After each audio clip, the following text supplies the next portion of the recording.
সম্পদ। এই যুবক ভাইদের হাতে যদি আপনাদের সন্তানগুলোকে তুলে দেন, এই সন্তানটা আপনার কখন দেশ বিরোধী হতে পারে না। কথা বলেন ঠিক কিনা? এই যুবক ভাইদের হাতে আপনাদের সন্তানগুলোকে তুলে দিলে সমাজ তো কখনো নষ্ট হবে না। কথা বলেন ঠিক কিনা?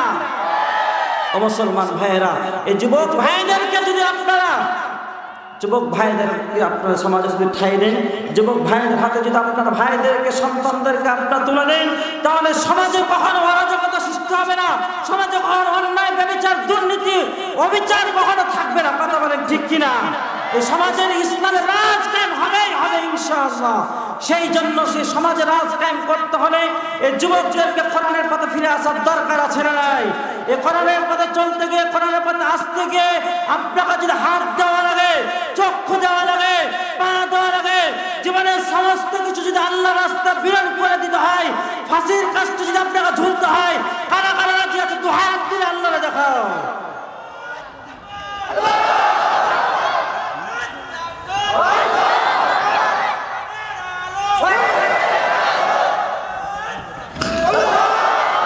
জান্নাতে ব্যক্তি ডাক দিয়ে বলবেন, দুনিয়াতে আমি নামাজ পড়ি নাই, দুনিয়াতে নামাজ যেহেতু তুমি পড়ো নাই, আসসালাতু মিফতাহুল জান্নাহ, এই নামাজটা হচ্ছে জান্নাতের চাবি।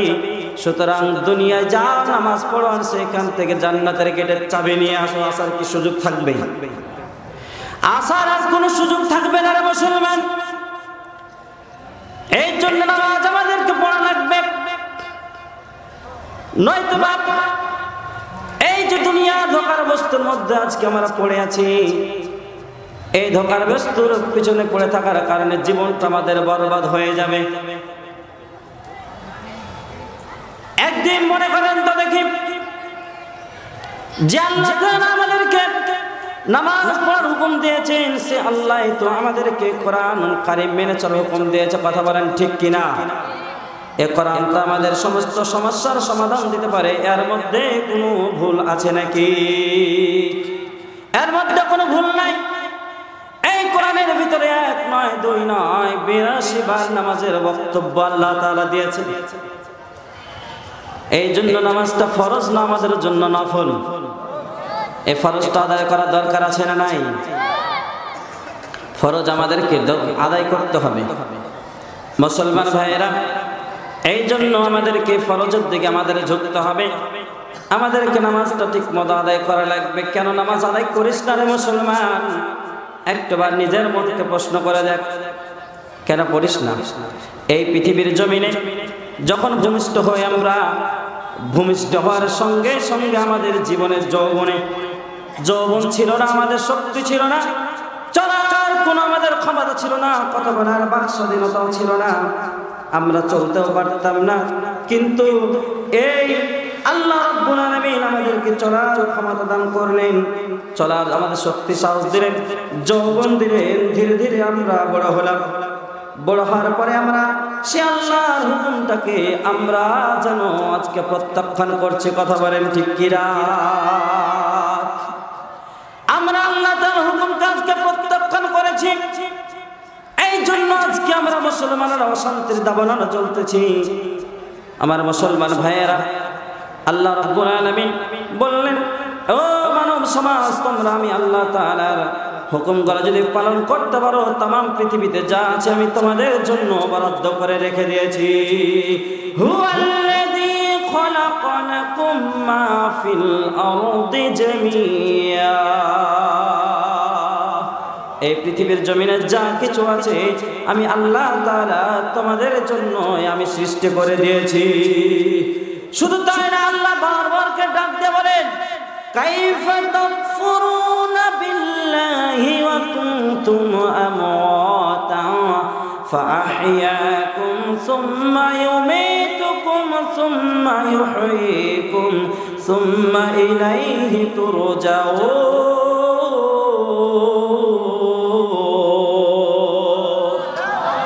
আল্লাহ ডাক দিয়ে বললেন কাইফা তাকফুরুনা বিল্লাহি ওয়া কুনতুম আমওয়াতা, কোন জিনিস তোমাকে আমি আল্লাহ তাআলার কাছ থেকে তোমাদেরকে দূরে সরিয়ে রাখলো?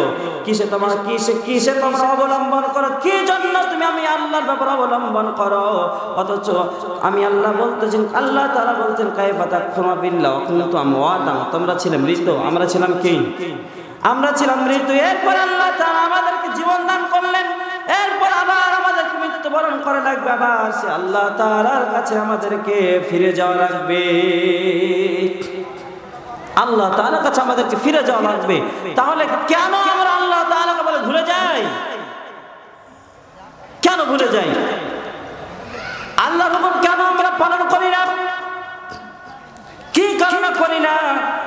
আল্লাহ রাব্বুল আলামিন বারবার করে বলতেছেন আল্লাযী আত'আমাহুম মিন জু'ইন ওয়া আমানাহুম মিন খাউফ। তোমাদের ক্ষুধা লাগলে আমি ক্ষুধা দূর করি, ভয় লাগলে ভয়ও আমি তোমাদের দূর করে দিই। তাহলে কেন তোমরা আমি আল্লাহ তাআলার ইবাদত তোমরা করতেছ না? কি কারণে করো না রে মুসলমান? এই দুনিয়াটা একটা পুতুল খেলার মতো।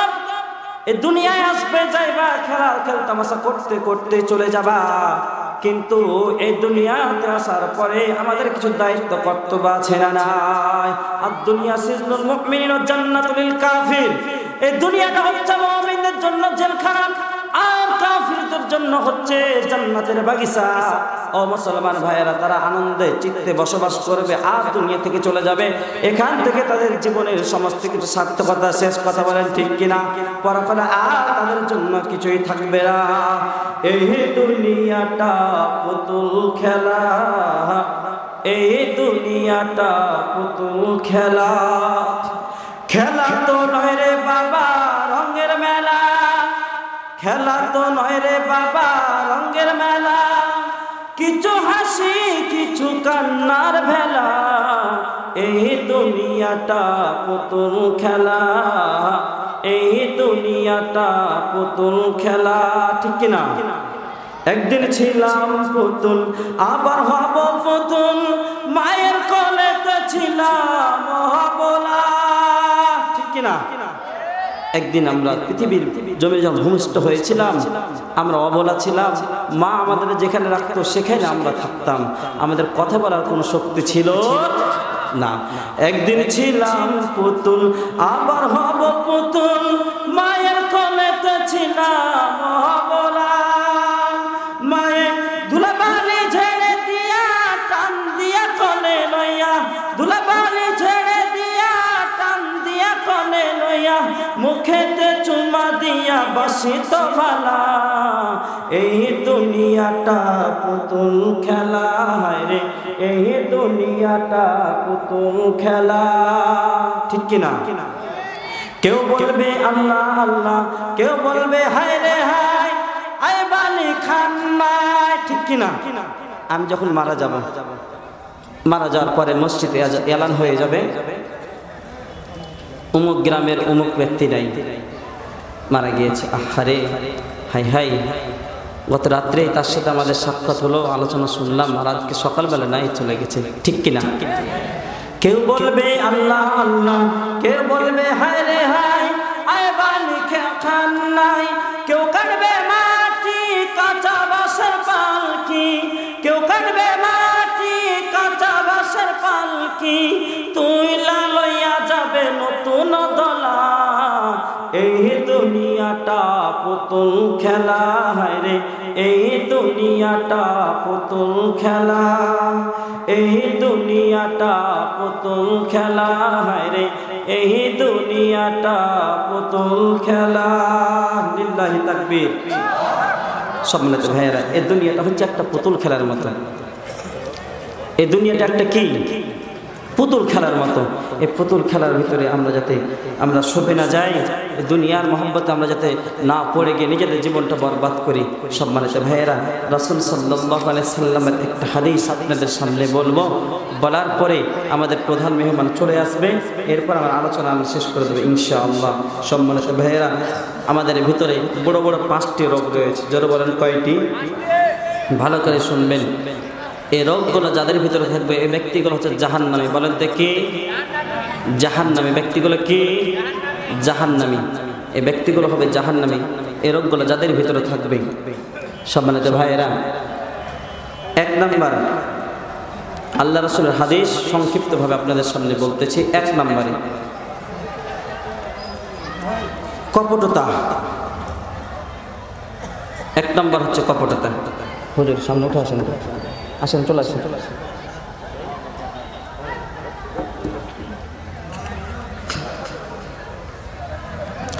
1 নম্বর হচ্ছে কপটতা।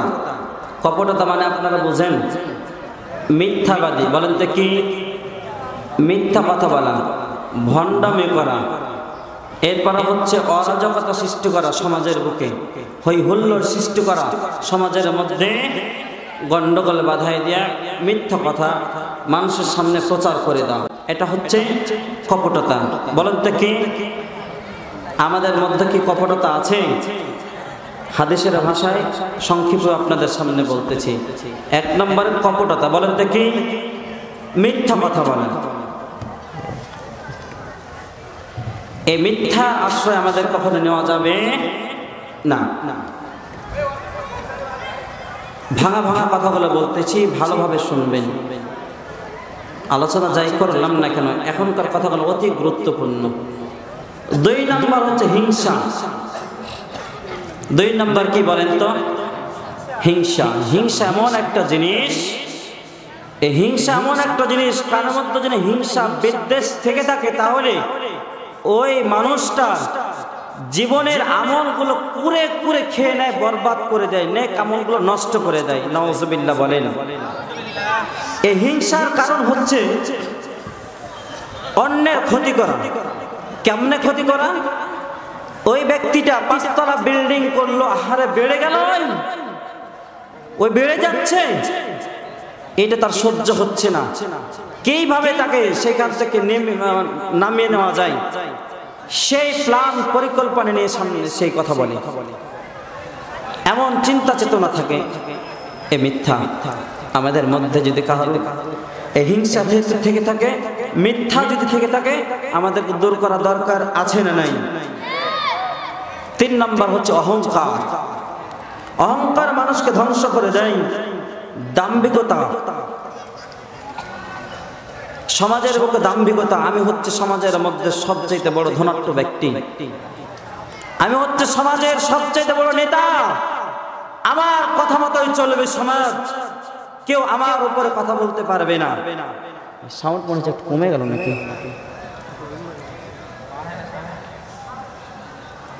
আমার উপরে কেউ কথা বলতে পারবে না। এই যে দাম্ভিকতা, অহংকার, বড়ত্ব প্রকাশ করা সমাজের বুকে, এই বড়ত্বটা আমাদের কাছ থেকে, আমাদের মুসলমানদের কাছে মানায় না। এমন মানুষ সমাজে আছে না নাই? কথা বলেন, আছে না নাই? ফেরাউন তারা নিজেদেরকে বড় মনে করেছিল।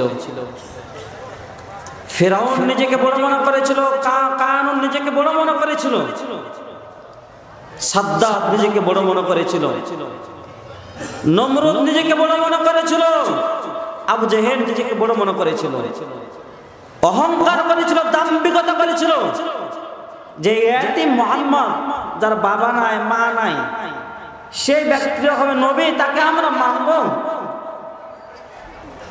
আর আমরা এত বড় বড় সমাজপতি, আমরা এত বড় বড় নেতারা, আমাদের কোনো কথা চলবে না, এটা মেনে নেওয়া যাবে না। সেই আবু জেহেল ধ্বংস হয়েছিল কি হয় নাই? হয়েছিল কি হয় নাই? আজকেও যারা সমাজের মধ্যে দাম্ভিকতা করে চলে, ওরা হচ্ছে আবু লাহাবের উত্তরসূরি। কথা বলেন ঠিক কিনা? আজকে সমাজের মধ্যে যারা নিজেদের নেতৃত্ব কর্তৃত্ব খাটাতে যায়, এরা হচ্ছে আবু জেহেলের খালাতো ভাই। কথা বলেন ঠিক কিনা? এদেরকে আমাদের চিনে থাকার দরকার আছে না নাই? সম্মানিত মুসলমান ভাইয়েরা, এরপরে আমাদের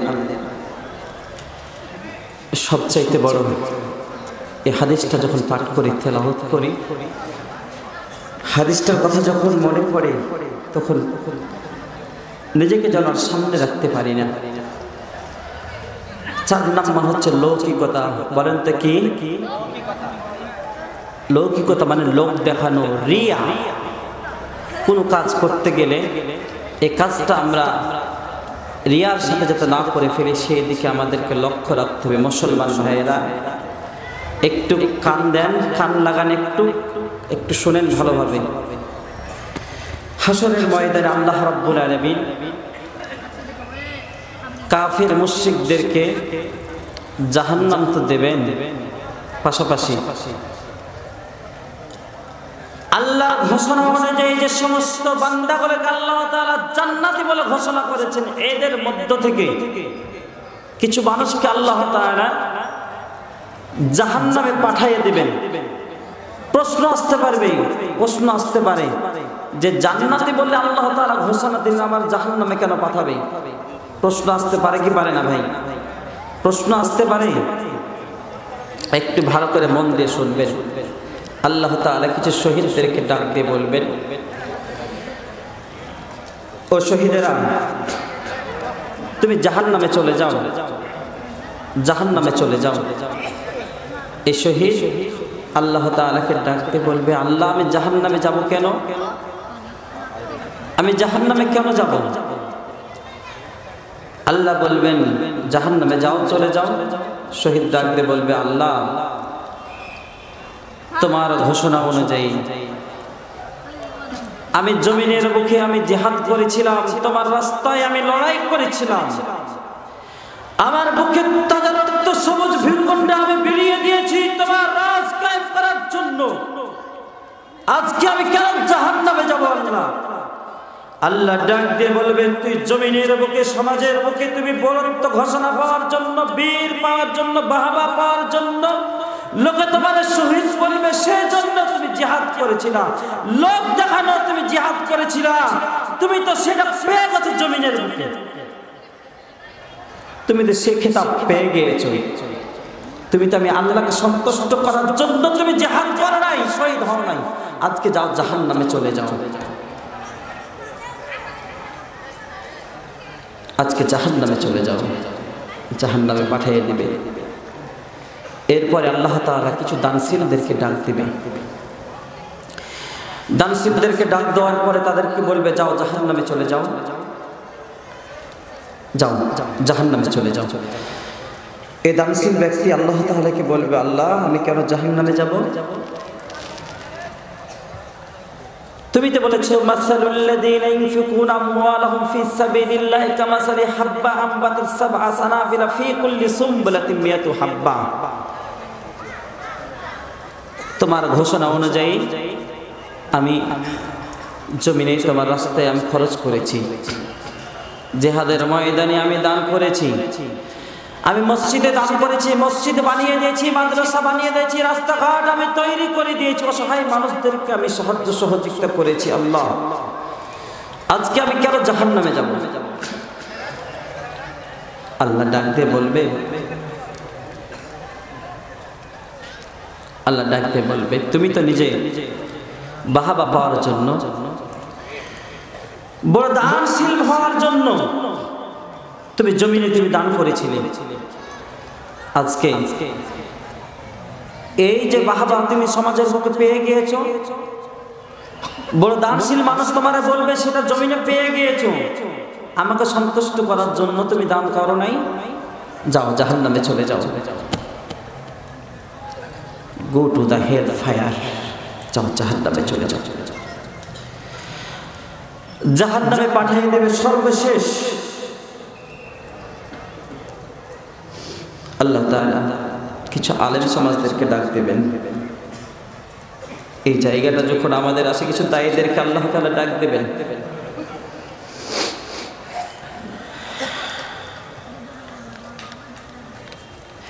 কিছু দায়ীদেরকে আল্লাহ তাআলা ডাক দিয়ে বলবে, যাও তুমি জাহান্নামে চলে যাও। এই কথাটা যখন আসে, বুকটা কেঁদে ওঠে, ভয় ভয় মনে অনেক ভয় হয়।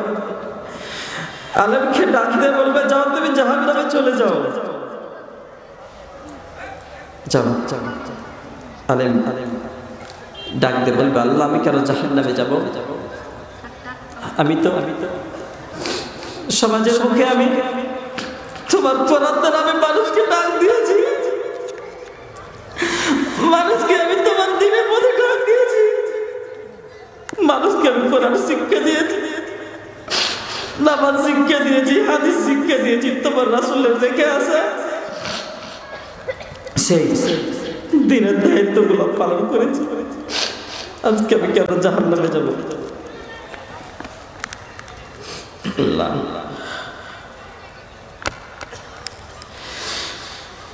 যাও, তুমি জাহান্নামে চলে যাও। তুমি তো জমিনের বুকে তুমি বাহাবা পাওয়ার জন্য তুমি ডাক দিয়েছো, বড় আলেম খেতাব পাওয়ার জন্য তুমি সমাজের মানুষদেরকে ডাক দিয়েছো, বাহারুল ইলম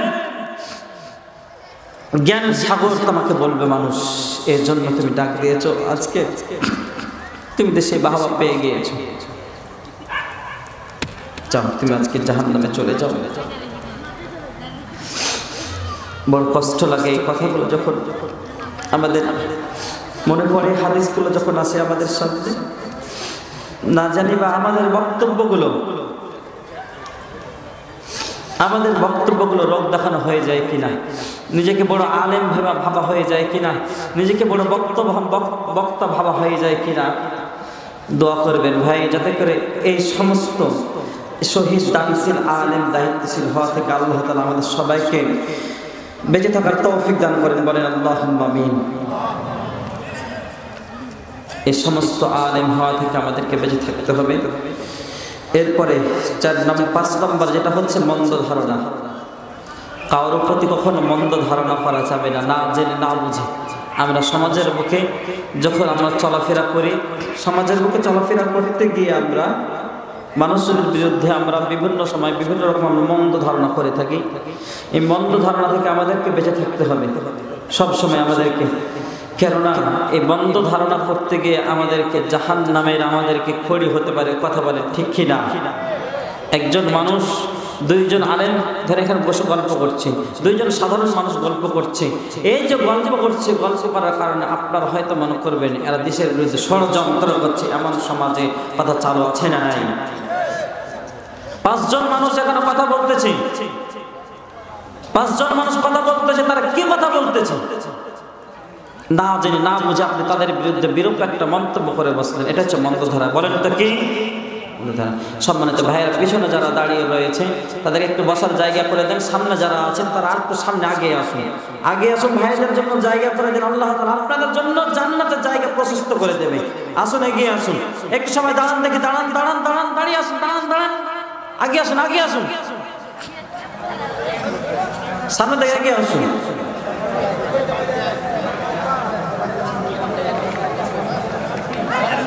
আগে আসুন, সামনে থেকে কালেমা পড়ুন, লা ইলাহা লা ইলাহা লা ইলাহা লা ইলাহা লা ইলাহা ইল্লাল্লাহু মুহাম্মাদুর রাসূলুল্লাহ সাল্লাল্লাহু আলাইহি ওয়াসাল্লাম। সম্মানিত ভাইয়েরা, আমাদেরকে 5টা বিষয় আপনাদের সামনে যে উল্লেখ করলাম, এই 5টা বিষয় থেকে আমাদেরকে বেঁচে থাকতে হবে। 1 নম্বর আপনাদের সামনে আমি বলেছি কপটতা। বলেন তো কি? কপটতা, মিথ্যা থেকে আমাদেরকে বেঁচে থাকতে হবে। এই কপটতা থেকে আমাদেরকে বেঁচে থাকতে হবে।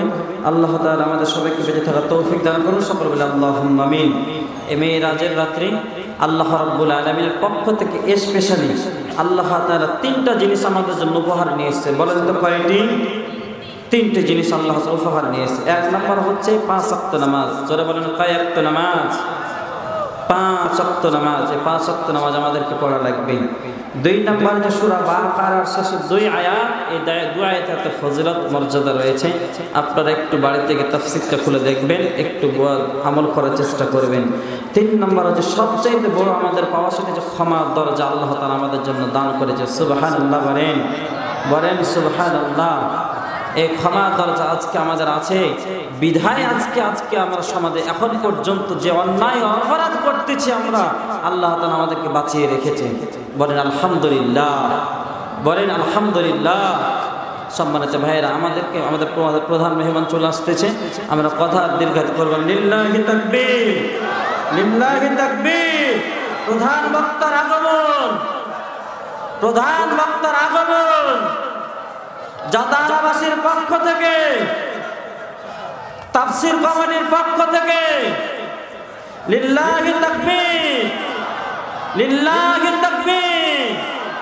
আল্লাহ তাআলা এই মাহফিল কমিটিকে কবুল করুন, মাহফিলকে কবুল করুন, বক্তা শ্রোতা যারা আছে সবাইকে কবুল করুন, সকল বলে আল্লাহুম্মা আমিন। সম্মানিত ভাইয়েরা, আপনাদের সামনে কথা আমি বাড়াবো।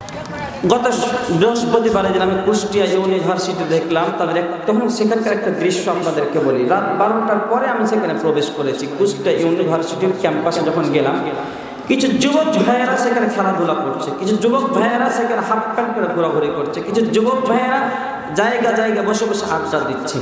আরেকটা মেসের দিকে গেলাম আমি, সেখানে আমার এক ভাই আমাকে রিসিভ করে নিয়ে গেল।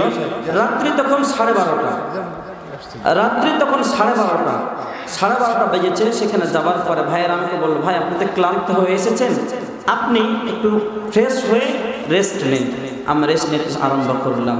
এমন সময় রাত্রি 1টা বাজে, হঠাৎ করে কান্নার রোল, হঠাৎ করে কান্নার রোল। গত বৃহস্পতিবার রাত্রির কথা বলছি আপনাকে, কুষ্টিয়া ভার্সিটির পাশে এক মেসের কথা। হঠাৎ করে কান্নার রোল পড়ে গেল। রাত 1টা বাজে। যে সমস্ত যুবক ভাইয়েরা কেমন 20 তাদের বয়স, কারো বয়স 22, কারো বয়স 23, এইরকম 20 থেকে 23-এর মধ্যে ভাইদের বয়স। হঠাৎ করে কান্নাকাটি করে রাত 1টা বাজে। তখন কেন কান্নাকাটি করছে জানেন? তার আওয়াজ করছে, আল্লাহ আমি তোমার ইবাদত ঠিক মতো করতে পারি না। আল্লাহ আমি আল্লাহ রাসূল যে আমাদের কাছে আমানত দিয়ে গেছে, এই আমানতটা ঠিক মতো আমরা দায়িত্ব পালন করতে পারি না। আল্লাহ সেজন্য আমাদের প্রতি তুমি বেজার হয়ে যেও না। শুনতে পাচ্ছি কান্না করতেছে তারা, পাশের রুমে আমি রেস্ট নিচ্ছি। এই যুবক ভাইয়েরা খারাপ, আপনারা জানেন এই যুবক ভাইয়েরা হচ্ছে আমাদের দেশের সম্পদ। এই যুবক ভাইদের হাতে যদি আপনাদের সন্তানগুলোকে তুলে দেন, এই সন্তানটা আপনার কখন দেশ বিরোধী হতে পারে না। কথা বলেন ঠিক কিনা? এই যুবক ভাইদের হাতে আপনাদের সন্তানগুলোকে তুলে দিলে সমাজ তো কখনো নষ্ট হবে না। কথা বলেন ঠিক কিনা? ও মুসলমান ভাইয়েরা, এই যুবক ভাইদেরকে যদি আপনারা সমাজে যদি ঠাই দেন, যুবক ভাইদের হাতে যদি আপনার ভাইদেরকে সন্তানদেরকে আপনারা তুলে দেন, তাহলে সমাজে কখনো অরাজকতা সৃষ্টি হবে না, সমাজে কখনো অন্যায়, ব্যভিচার, দুর্নীতি, অবিচার কখনো থাকবে না। কথা বলেন ঠিক কিনা? এই সমাজের ইসলামের রাজ কায়েম হবেই হবে ইনশাআল্লাহ। সেই জন্য সেই সমাজের রাজ কায়েম করতে হলে এই যুবকদেরকে কোরআনের পথে ফিরে আসার দরকার আছে না নাই? এই কোরআনের পথে চলতে গিয়ে, কোরআনের পথে আসতে গিয়ে আপনাকে যদি হাত দেওয়া লাগে, চক্ষু দেওয়া লাগে, পা দেওয়া লাগে, জীবনের সমস্ত কিছু যদি আল্লাহর রাস্তা বিরান করে দিতে হয়, ফাঁসির কাজটা যদি আপনাকে ঝুলতে হয়, কারা কারা রাজি আছে? 2 হাত দিলে আল্লাহরে দেখাও।